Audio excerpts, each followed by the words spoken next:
네, 안녕하십니까. 사주처에서는 청소년 복지의 접근 방법을 여러분들과 함께 살펴보도록 할게요. 네, 목차를 보시면 첫 번째로 정책적인 접근 방법, 그다음 두 번째 전문적 접근 방법, 세 번째로 통합적인 접근 방법, 마지막으로 청소년 참여에 대해서 살펴보도록 하겠습니다.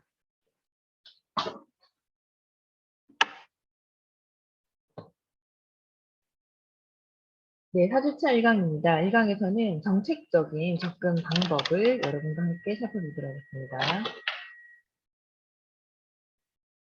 네, 첫 번째, 정책적인 접근 방법. 자, 그 첫 번째로,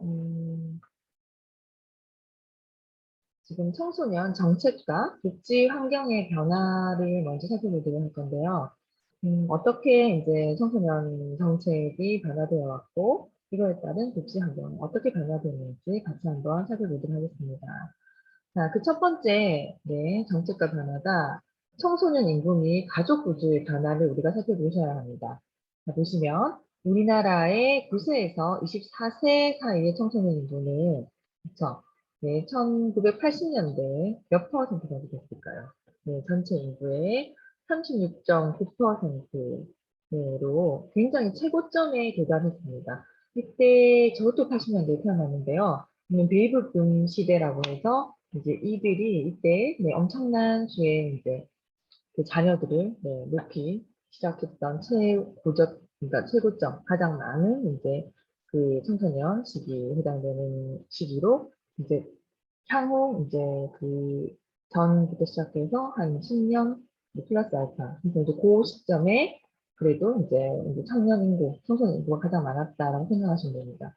36.9% 보시면, 1,400, 1만 명 정도, 찍고 있죠. 자, 어쨌든, 이제 1980년대 최고점에 도달한 이후, 지속적으로는 어떻게 되고 있나요? 현재까지 감소 추세에 있습니다. 그리고 지금 대부금 시대에 그때 최고점을 찍고 그 이후로는 점차, 감소하고 있는 거죠.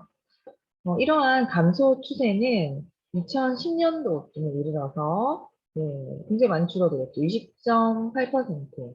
그래서 이제 1,024만 명 정도로 낮아질 전망으로 얘기가 되고 우리가 예측을 해봤었을 때 여러분들 2030년도에는 더욱 낮아서 40년대를 상상할 수 없죠. 그렇죠? 30년대에는 13.2% 정도 해서 청소년 인구가 굉장히 감소할 것이다.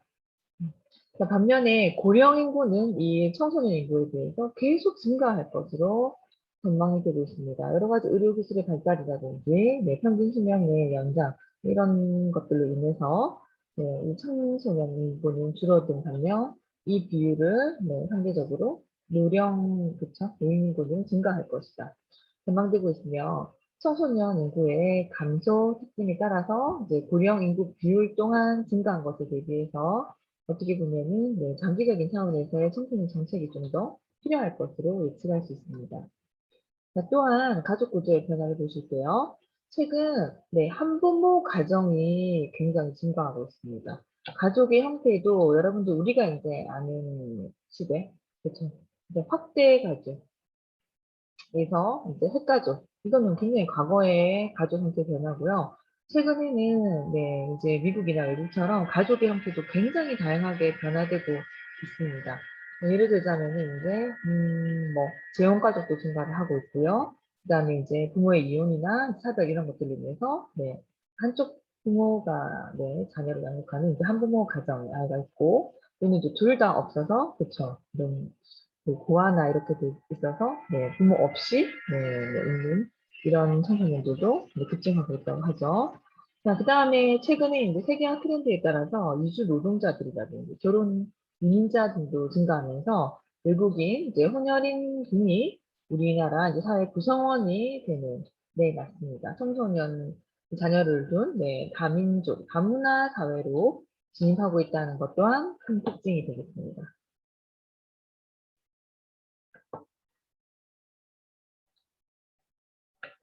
네, 그다음 두 번째 청소년 정책과 복지 환경의 변화로 넘어가 보실게요. 두 번째 변화는 교육 환경의 변화입니다. 자, 정부가 지속적인 교육 경쟁력을 굉장히 강화하는 전략들을 많이 폈습니다. 그쵸? 우리나라에서. 그래서, 과거 여러분들, 그 다음에 시대보다 지금 현재 청소년들은 또 다른 교육 시스템, 교육 제도에 따라서 청소년들이, 네, 교육을 받고 있는데요. 이런 그 교육 경쟁력 강화 이제 정책에 따라서 스위스 국제 경영 개발원이 제시한 이런 교육 경쟁력에서 나온 지표를 볼게요. 우리나라는 2005년도에 40위였던 것이 네, 10년이 지난 그쵸. 2015년도에는 34위로 상승을 했습니다. 그러니까 뭔가 약간 좀 네, 긍정적인 네, 변화가 있다라는 거죠. 자, 2010년도부터 교육부에서는요, 모든 중학교에서 경쟁 위주의 교육 입시 시스템 제도를 벗어나자 해서, 네, 창의성 기반으로 한 그 청소년들의 잠재력, 소질, 적성에 맞는 한마디로 청소년들의 꿈을 찾고 행복하고 즐겁게 학교 생활을 할 수 있도록 하기 위한 네, 가장 특징적인 거, 자유학기제 대표 추세. 자유학기제를 네, 2016년부터 교육부에서부터 운영하고 있죠. 그래서 여러분들이 지금 현재 만나는 청소년들은 이미 지금 자유학기제를 네, 다 거치고 지금 현재 그런 시스템 속에 교육 제도 속에서 있는 아이들입니다. 자, 다문화 가족의 또 다른 특징 증가에 따라서 다문화 가정 내 학생이 교육 분야에서 소외되는 현상이 좀 나타나고 있습니다. 그렇죠? 여러 가지 이제 다문화 가정 청소년들이 뭐 여러 가지 이제 다양한 청소년 문제를 발생한다든지 또는 이런 우리나라 국가 시스템에 있는 중고등학교에서 뭔가 좀 이렇게 소외되거나 네, 배제되는 현상들이 나타나고 있다. 자, 또한 전체, 네, 이들 특히 학교 밖 청소년 중에서 다문화 가정 자녀가 차지하는 비율이 상당히 크다. 안타까운 현실이죠. 네, 따라서 이제 청소년들의 이런 그 균형 있는 역량 개발이라든지, 그렇죠? 그 다음에 이제 뭐 대안교육, 그 다음에 이제 학교 교육 과정이 획일화되는 것을 넘어서서 좀 다양성을 추구하는 이런 학교 교육 과정, 이런 시스템 뭐 개발이 필요하다. 자, 이들을 위해서 공공 부분뿐만 아니라 민간 부분, 그다음에 중앙 정부와 지방자치단체 간의 뭔가 연계, 소통, 그다음에 통합 이런 것들이 계속돼야 된다. 그래서 이제 이들 간의 교육 정책이라든지 청소년 정책이 지속적으로 연계가 되어야 되고요. 좀 더 우리나라 모든 청소년들을 위한 좀 유연하고 다양한 교육 활동 지원을 위한 네, 전체적인 큰 맥락에서의 네, 인프라 구축이 필요할 것으로 봅니다.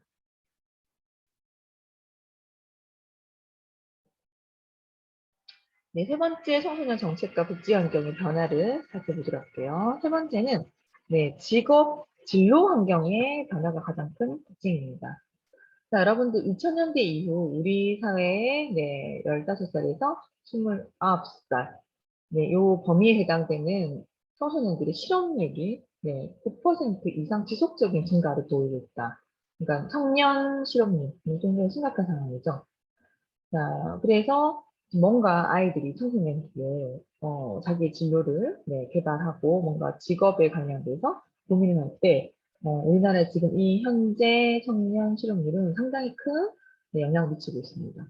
또한 사회 전반에 이런 실업률 증가로 인해서 청소년들의 진로 교육 또는 직업 훈련의 필요성이 증가되고 있기 때문에 특히나 이 청소년들의 이런 진로, 그쵸, 직업 훈련, 진로 교육이 네, 상당히 좀 일시기에 일어나야 된다. 자, 그런데 여전히 학교 교육이라든지 학교 밖의 진로 교육은 프로그램 수라든지 질적인 부분에서도 상당히 미흡하고요. 조금 이런 진로 교육 전문가 양성도 개인적으로도 필요하다고 생각이 듭니다.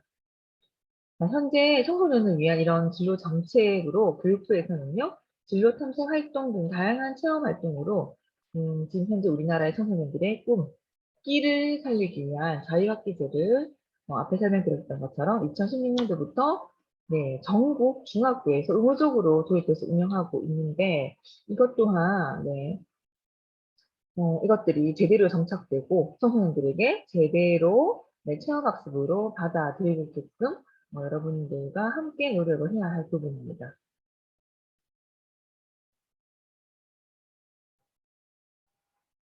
다음 청소년 정책과 복지 환경의 변화 네 번째 변화는요. 복지 환경의 변화입니다. 그중에서 가장 첫 번째 청소년 건강 부분 살펴볼게요. 자, 여러분들 청소년 건강은 미래의 성장, 동력, 확충을 위한 가장 기본적인 조건임에도 불구하고 우리나라, 이제 우리 사회에서는 청소년 건강을 위협한 요인들이 많을까요, 적을까요? 너무나 많이 산재되어 있습니다. 산재되어 있죠?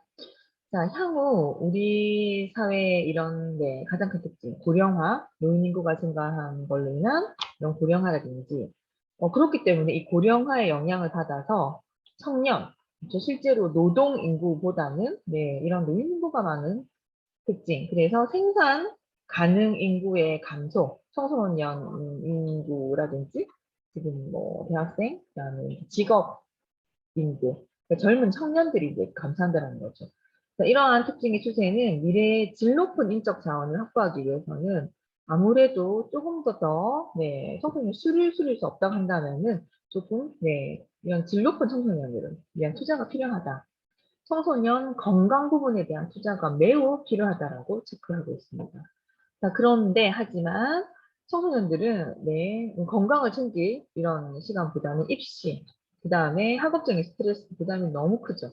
그로 인해서 높은 스트레스와 불안지수도 높고 청소년 우울증이라고 네, 지금 네, 정신과라든지 여러 청소년 상담센터에서 이런 청소년 우울증의 그 청소년들이 막 급증하고 있다라는 네, 안타까운 현실들이 우리는 증명을 할 수밖에 없습니다.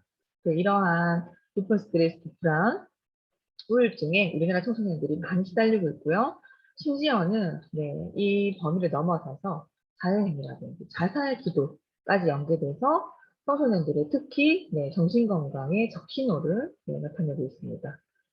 자, 이렇기 때문에 아동 청소년들 중 또한 신체 건강도 중요한데 운동을 거의 하지 않은 학생들이 네, 많은 그 비율로 나타나고 있고 이러한 신체 활동의 부족은 만성 질환의 주요 요인으로 네, 대두되고 있으며 특히 우리나라 아동 청소년의 비만, 성인 비만보다 급속히 증가한 추세에 있다고 합니다. 자, 그래서 앞서 살펴본 청소년 정신건강뿐만 아니라 이 청소년 시기에 특히 이제 네, 발달에서 굉장히 중요한 부분을 많이 차지하고 있는데 네, 이들의 이런 신체 운동 건강 부분에서도 우리는 체크를 해 봐야 할 것입니다. 그다음에 복지 환경의 두 번째로 네, 소득 양극화와 빈곤, 위기 청소년들의 증가. 뭐 이런 얘기는 당연한 얘기죠. 자, 그래서 보시면 네, 소득이 양극화. 지금 우리나라 극심하죠. 그래서 네, 경제적인 이런 그 극심한 양극화의 차이로 인해서 뭐 예를 들자면 서울로 친다 하면 네, 강남 강북은 뭐 과거에 몇십 년 전부터 얘기가 나왔던 맥락인데 특히나 이 청소년들의 입장에서 그쵸? 네, 강북아의 강남아의 또는 한 학교 시스템 안에서도 네, 이런 아파트 단지나 아니면 빈곤층의 아이들이 함께 뭔가 있음으로 인해서 이 청소년기 문제 행동이 또 극심하게 나타난다라는 뭐 이런 여러 가지 청소년 보고 자료에도 나왔습니다. 자, 이러한 소득의 이런 양극화. 그러니까 청소년들 입장에서는 아무리 내가 노력하고 한다 하더라도 이 빈곤이나 내가 이거를 극복할 수 없다라고 하는 이런 분위기가 극심한 위기 청소년들을 증가시킬 수밖에 없는 구조이다라는 거. 자, 그다음에 세 번째 국제 환경의 변화로는요, 청소년 인권입니다. 최근에 지금 인권과 관련해서 많이 이슈가 되고 있는데요. 1998년 선포된 청소년 헌장에 따르면 청소년은 생존에 필요한 기본적인 역량이라든지 주거 환경, 의료 시설, 교육 등을 반드시 보장받아서 이들이 정신적, 네, 신체적으로 균형 있게 성장할 권리를 가진다라고 규정이 되어 있습니다. 이게 바로 그 중요한 발달권입니다. 특히 청소년 시기에 중요한 네, 권리가 되겠죠. 자, 근데 최근에는 청소년들에 대한 성범죄 증가하고 있고요. 네, 여러 가지 이제 가족 유형이 다양화됨으로 인해서 가정 폭력 또한 많이 보고가 되고 있고, 특히나 네, 좀 많이 이슈가 되고 있는 것들이 또한 이제 학교 폭력 등 사회 문제가 증가하면서 이 바로 청소년들의 인권에 대한 논의가 지속적으로 네, 이제 거론이 되고 있고, 이 청소년 인권 보호에 대한 네, 여러 가지 이제 의미 있는 뭐 논의가 확산되고 있습니다. 뿐만 아니라 학교에서의 이런 학생들의 존엄과 가치가 바로 학교 시스템, 교육 과정에서 보장되고 있는지 를 체크를 해봐야 되겠고요. 과연 이 우리나라 특히 입시제도, 그 환경 속에서 청소년들의 이런 인권이 실현되고 있는 건지에 대한 것도 재조명할 필요가 있습니다. 자, 그래서 이제 이런 것들이 학교 교육 과정에서 보장되고 실현될 수 있도록 하는 학생 인권 조례가 공포되고 있는 것이 이제 현 실정입니다.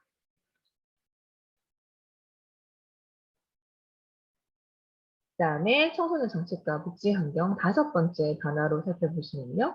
네, 여러분들 문화 환경에 변화를 줄 수 있습니다. 가장 큰 특징이 지금 현대 사회의 가장 큰 특징, 그죠?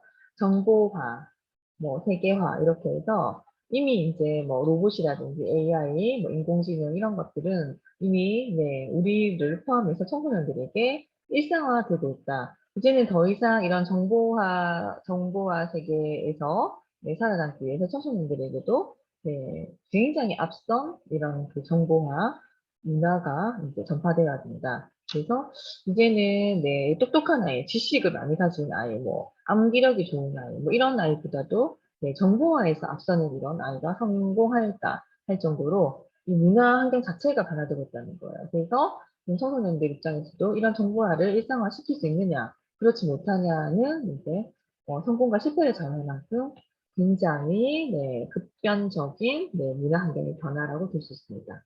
두 번째, 글로벌화, 뭐 세계화를 넘어서서 이제는 완전히 글로벌하고요. 이제는 더 이상 영어라든지 다양한 몇 개 국어 그거를 원활하게 사용하지 못하면 살아남지 못한다라고 이제 할 정도로 영어는 뭐 가장 기본이 되는 거고요. 지금은 이제 뭐 GPC 영어 고사를 넘어서서 일반적인 회화나 이런 것들은 정말 초등학생 학생들도 원활하게 사용할 만큼 우리는 글로벌화 되고 있습니다. 자, 여러분들 청소년 그 아이들도 이제는 막 해외 사이트를 통해서, 그쵸? 네, 뭐 이렇게 영어로 댓글을 남기고 할 만큼 원활하고요. 뭐 물건을 직접적으로 뭐 사는 아이들도 급증하고 있죠. 자, 또한 특히 우리나라, 맞죠? 다문화 사회. 더 이상 이제는 뭐 간과할 수 없죠. 그래서 어떤 한 집단, 어떤 한 뭐 구동은 정말로 네, 다문화 이런 그 사람들이 막 반 이상이 넘을 정도로 제가 아는 그 모에 네, 그렇던데 정말로 뭐 세계 여행을 하지 않아도 될 정도로 굉장히 다양한 인종들 많이 볼 수 있는 집단의 이런 한 동네도 있더라고요. 이제는 더 이상 다문화 사회는 네, 남의 얘기가 아니죠. 그래서 이런 다문화 사회로 이행에 따른 다양한 문화 환경이 또 소수민들에게 지배적일 수 있다. 이런 것들을 좀 더 융통성 있게 그다음에 네, 인간적인 맥락에서 받아들이는 분위기로 가야 되지 않을까라고 생각을 합니다. 그다음에 세 번째 특징이 여가 시간의 부족. 너무나 네, 그 경제활동이라든지 이런 것들이 이제 급변하게 변하면서 이제는 특별한 시간을 따로 투자를 해야 할 만큼 여가 시간이 부족할 수밖에 없죠. 뭐 24시간, 뭐 3교대, 뭐 이러한 다양한 우리 문화. 그래서 이제 밤에만 근무하시는 분들, 뭐 여러 가지 이제 다양한 직업 세계에서도 뭐 예전에 과거에서는 딱 뭐 근무 시간 정해져 있었는데 우리나라도 이제는 미국이나 유럽, 외국 나라처럼 뭡니까? 자기가 뭐 근무 시간을 선택해서 할 수 있는 뭐 자유 시간대. 그래서 뭐 토탈 한 달에 몇 시간 정도만 근무하면 된다. 어쨌든 자기가 작업 효율이 높은 이런 시간대를 설정해서 하는 업무들. 그다음에 밤에 좀 특별하게 필요로 하는 이런 근무 요건이 측정된 이런 특별한 직업들도 많죠. 그래서 여러 가지 이런 상황들을 봤더니 여가 시간이 굉장히 부족한 문화적인 특징이 있다. 그다음에 다양한 활동 경험이 부족하다. 이런 걸로 인해서 또 우리 청소년들의 이런 문화 환경이 많이 변화되고 있을 것입니다. 그다음에 네 번째는 반드시 살펴보셔야 할 이유이죠. 유해 환경이 과거 우리 청소년들에 비해서 지금 아이들 입장에서는 우리나라 전반적으로 유해 환경이 굉장히 급증한다. 지금은 뭐 학교 밖을 나가서, 가정 밖을 나가서도 보면은 노래방이라든지 뭐 또 술집, 유흥업소 이런 거를 넘어서서요. 인터넷 시장에서도 굉장히 유해한 게 이제 클릭 하나만 해서라도 그렇죠? 뭐 도박 사이트라든지 여러 가지 이제 네, 이런 그 유해한 환경 이런 사이트들을 너무나 어린 아이들조차도 쉽게 노출되고 접근할 수 있다라는 의미에서 우리는 유해 환경이 증가함으로 인해서 어떻게 우리가 청소년 정책이나 복지 환경을 만들지에 대해서도 끊임없이 연구를 하셔야 될 변화입니다.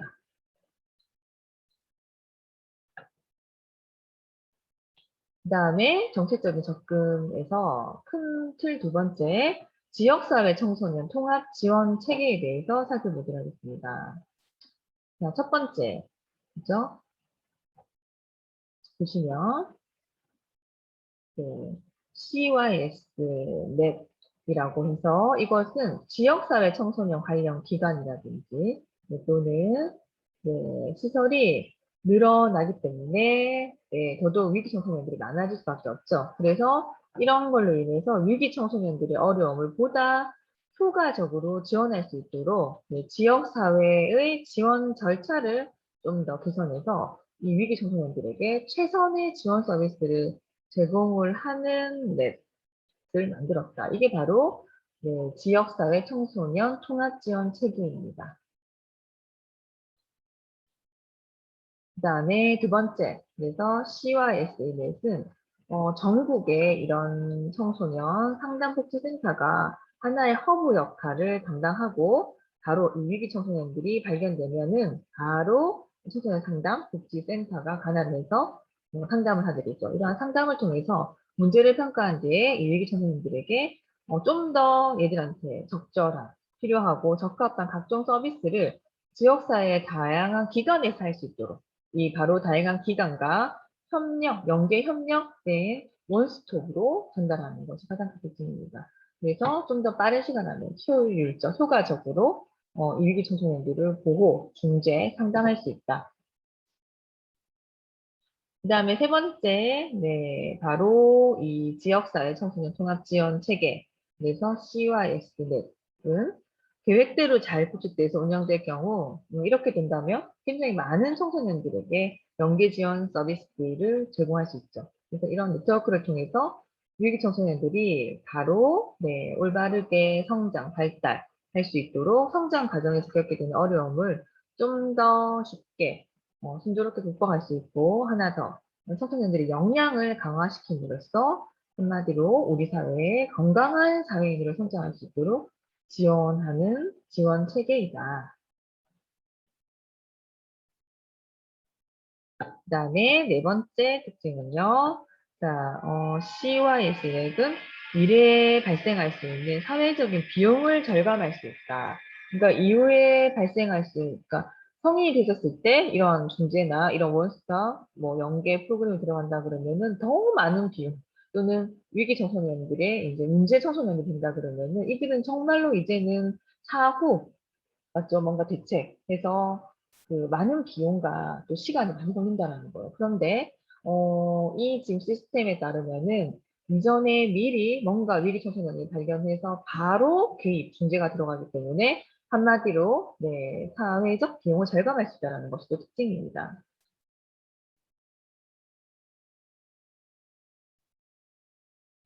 자, 그러면 바로 이 지역사회 청소년 통합지원 체계의 추진 현황은 어떻게 되는지 같이 살펴보도록 할게요.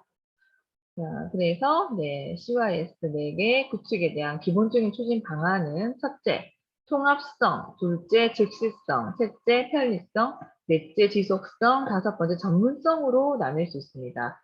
하나씩 살펴보도록 할게요. 첫 번째, 통합성 같은 경우는 자, 위기 청소년들의 특성에 따라서 의료만 하는 게 아니에요. 그래서 의료, 법률, 교육, 취업, 여가 문화 등 이 여러 가지 이 위기 청소년들의 특성에 필요한 종합 풀세트라고 생각하시면 되죠. 그래서 이러한 것들이 다양한 서비스를 통합적으로 제공할 수 있도록 추진하는 것이 가장 특징입니다. 그래서 이 여러 가지 이 위기 청소년들에게 필요한 의료, 법률, 교육, 취업, 문화, 여가 문화 이런 것들이 통합적인 맥락에서 제공된다. 굉장히 중요한 맥락이죠. 두 번째, 즉시성입니다. 즉시성이라는 것은 필요한 서비스를 뭐 시간이 기다리고 단계가 기다리고 그 절차가 복잡하고 아니에요. 즉각적으로 제공할 수 있도록 하는 거. 핵심적인 부분이죠. 왜냐? 위기 청소년이기 때문에. 셋째, 편리성입니다. 자, 편리성은 필요한 서비스를 언제 어디서나 위기 청소년이 필요할 때 편리하게 이용할 수 있는 거, 네, 편리성. 그 다음에 네 번째, 지속성입니다. 일회성으로 끝나는 것이 아니에요. 단기로 끝나는 것이 아니에요. 필요한 서비스를 지속적으로 제공을 한다. 그렇게 해야 진짜 진정한 의미에서 위기 청소년들을 돕는다라는 거죠. 그 다음에 다섯 번째, 전문성입니다. 그냥 아무나 접근하는 것이 아니라 좀 보다 전문적이고 질 높은 서비스를 제공하는 것. 전문가들과 바로 연결해서 프로그램을 진행한다라든지 뭐 이런 것들이죠.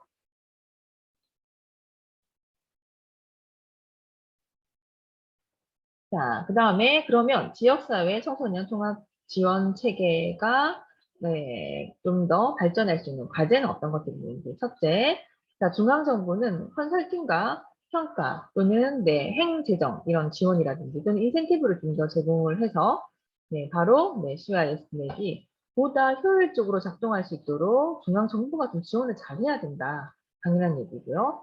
둘째, 자, 지방자치단체는 예산을 좀 지원하고 지역 전문가단을 운영을 잘 해야 된다. 이렇게 운영함으로써 지역사회 운동으로 전개하는 등 지역사회 특성에 맞는 통합지원 체계 모델을 개발해야 된다. 지속적으로 좀 더 모델이 심화 발전돼야 되겠죠. 셋째, 자, 바로 그러면 연계 기간은요. 연계를 위해서 좀 더 자발적으로 노력하고, 내 서비스 칸을 좀 허무는 자세. 이거는 내 영역이 아니야. 라는 이런, 뭡니까, 보수적인 자세를 버리고, 어떤 범위도 넘어들 수 있는, 네, 이러한 좀 더 협력적인 분위기를 가져야 된다. 넷째, 네트워크상의 허브 기간은 다양한 정보와 역동성을 가져야 된다는 거. 네, 그렇게 해야 원활하게 소통할 수 있고, 원활하게 지원할 수 있습니다. 다섯 번째, 위기 청소년의 현황을 좀 더 정확하게 파악을 하자. 그래서 위기 청소년들의 지역별 분포 상황이라든지 또는 문제 유형의 현황이라든지 바로 학업 중단 청소년들의 현황 등 정확한 위기 청소년의 동향을 잘 파악해야 이러한 특성에 맞게끔 바로 네, CYS 앱이 잘 원활하게 돌아갈 것입니다.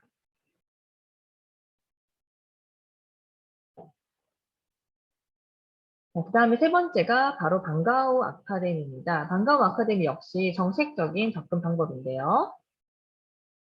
자, 가정의 이런 사교육비 부담 줄일 수 있고요. 자, 빈곤 저소득층을 위한 방과후 아카데미를 우리는 운영하는 것이 네, 지금 정책적으로 기본적인 네, 이슈가 되는 사업인데 이러한 방과후 아카데미 사업은 오늘날 우리 사회에 심각한 문제로 부상되고 있는 저소득층 청소년들을 도울 수 있고요. 플러스 자, 이것뿐만 아니라 다문화 가정의 자녀들을 위해서도 굉장히 필요한 정책이 되겠습니다.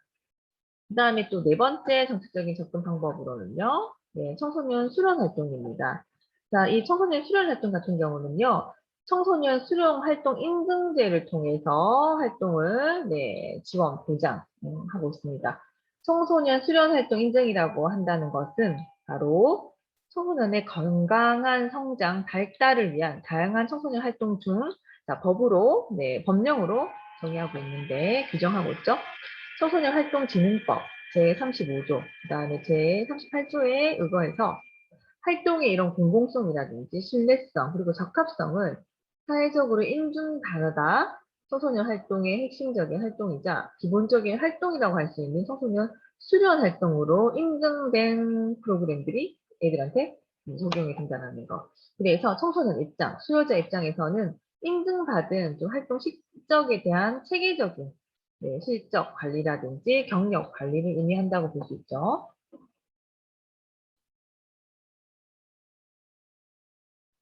자, 이러한 청소년 수련 활동 인증제가 왜 필요한지 그 목적을 좀 더 살펴보도록 하겠습니다. 자, 청소년 수련 활동 인증제의 첫 번째 목적은 청소년, 그 다음에 수요자 일반에게 자발적인 선택, 참여가 가능한 좀 더 창의적이고 양질의 활동 기회를 많이 제공하자. 이러한 양질의 프로그램을 안정적으로 제공하기 위해서 바로 인증제를 도입해서 적용하고 있죠. 둘째, 청소년과 수요자 일반이 좀 안심하고 선택할 수 있는 좀 다양한 수련 활동 정보를 제공을 하고 이런 그 수련 활동 정보를 제공하는 활동 정보 인프라를 구축을 해서 이렇게 돼 있으면 누구나 다 쉽게 이렇게 정보가 노출되기 때문에 청소년의 참여를 좀 활성화시킬 수 있죠. 그다음에 셋째, 청소년들의 이런 자기 계발이라든지 진로 모색에 활용할 수 있는 자료를 좀 많이 제공할 수 있고 이런 것들을 활용하는 데 그 목적이 있다. 넷째, 건전한 청소년 활동 선택의 장을 바로 이 청소년 수련 활동 인증제에서 조성할 수 있고요. 청소년 활동 전반에 대한 뭔가 그래도 인증제이기 때문에 국민적인 신뢰를 확보할 수 있습니다.